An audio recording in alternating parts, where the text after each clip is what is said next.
Hello, I'm Nathaniel Smith, and today I'm reviewing A Riddle in the Ruby by Kent Davis.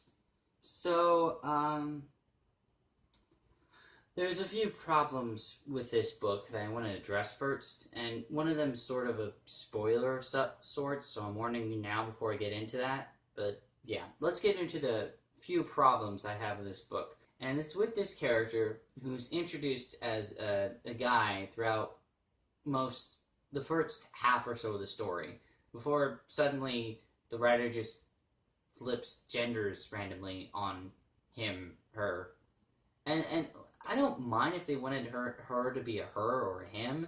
The way they set up the change was sloppy and, most importantly, unnecessary. Everything that... Let me explain, okay? Like I said, for the first half of the story, there's no setup that he's a she. Not a single foreshadowing in any way, shape, or form. There's just a randomness where he comes in to help save Ruby, and for some reason is dressed in a dress, and then gets wounded.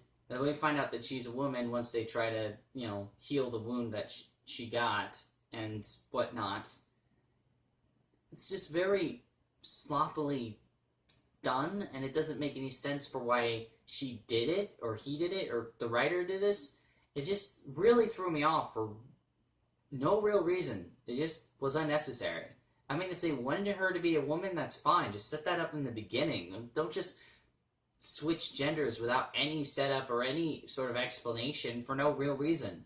The whole changing of Athen to Athena, sloppily done, doesn't make any sense, and the setup of Ruby's character at the beginning is sloppy too. It really missed out on being a bit more dramatic about her father being missing and the rest of the crew.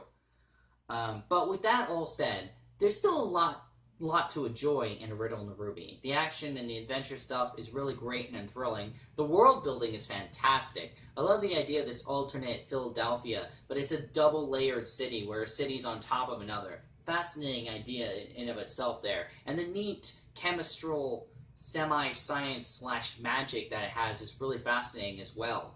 And the cliffhanger at the end is really interesting and engaging as well. It's just a shame that I have to go over all these issues within the context of the book because of how sloppily executed they are compared to the rest of it. But overall, it is a really good book. I guess you should read it and figure out how you stand on it. Maybe you'd like it more than I do. Maybe you dislike it. I don't think it's awful by any means, but I do think, like I said, those two problems that occurred really dampened this